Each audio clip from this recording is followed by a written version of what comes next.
హామీల ఎగవేతకే కట్టు కథలట.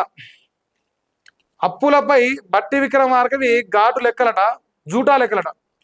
10 ఏళ్లలో బీఆర్ఎస్ అప్పు 4.17 లక్షల కోట్లు అండి. నేను చెప్పలే 380 అంటే వాళ్ళు 4 అంటారు. ఇంకా 2.5 ఏళ్లలో కాంగ్రెస్ అప్పు 3.85 లక్షల కోట్లు అంటున్నాం.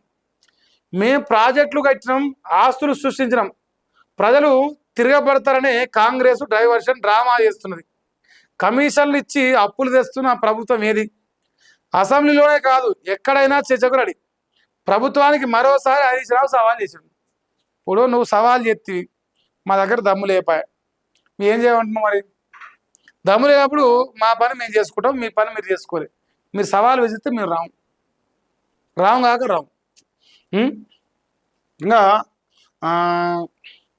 ప్రభుత్వానికి ఆధారాలతో కాంగ్రెస్ తప్పుడు లెక్కలపై నిప్పులు జరిగినట. 4.17 లక్షల కోట్ల అప్పు తెచ్చి 16 లక్షల కోట్లు ఆస్తులు సృష్టించినామంట. కాళేశ్వరం, మిషన్ భగీరథ, పాలమూరు, సీతారామం ప్రాజెక్టులు కట్టినాం. జిల్లాకు మెడికల్ కాలేజ్ పెట్టినాం. రైతు బంధు కింద 72,972 కోట్లు ఇచ్చినాం. రైతు బీమాకు 6,800 కోట్లు ఇచ్చినాం. రుణమాఫీకి 29,000 కోట్లు చేసినాం. ఫ్రీ కరెంటుకు 61,000 కోట్లు ఖర్చు చేసినాం. రేవంత్ కూర్చున్న కమాండ్ కంట్రోల్ సెంటర్ సచివాలయం అద్భుతంగా నిర్మించినాం. సో మేము తెచ్చిన 4 లక్షల కోట్ల అప్పుకు దాదాపుగా 16 లక్షల కోట్ల ఆస్తులు సృష్టించడం. మరి మీరు తెచ్చిన దాదాపు 4 లక్షల కోట్లు, 3.5 దాటింది. ఇంకా 2 నెలలు అయితే 4 లక్షలు దాటుతుంది. సో దాదాపు 4 లక్షల కోట్ల అప్పుకు నువ్వు రైతు బంధు ఎగ్గొట్టినావు, రుణమాఫీ ఎగ్గొట్టినావు, కరెంట్ ఇస్తలేవు, నీళ్ళు ఇస్తలేవు, పథకాలు ఇస్తలేవు, హామీలు ఎగ్గొట్టినావు. మరి 9.5 సంవత్సరాల్లో మేము తెచ్చిన అప్పుకి ఎన్ని పనులు చేస్తే 2.5 సంవత్సరాల్లో మాతో పాటు అప్పుల్లో పోటీ పడ్డావు. అభివృద్ధిలో ఏది నీ పోటీ అని అడుగుతున్నాను. నేను కూడా అడుగుతున్నా, అప్పులల్లో పోటీ పడుతున్నా, ఓకే సంతోషం, అప్పు చేయి.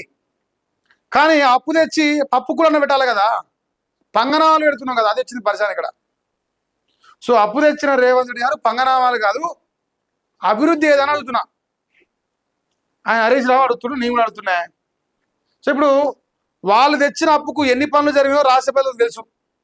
నువ్వు తెచ్చిన అప్పుకు ఎన్ని పనులు జరుగుతున్నాయో ప్రజలు చూస్తున్నారు. 3 సార్లు రైతు బంధు ఎక్కువ వచ్చిన రైతులకు ఇంకా బాగా ఎరక. మనం తెచ్చిన అప్పుకు వాళ్ళు తెచ్చిన అప్పుకు చాలా నక్కకు నాగలో కాకుండా పరకున్నది. నక్కకు నాగలో కన్నా పరకున్నది. మరి అది మారాలి.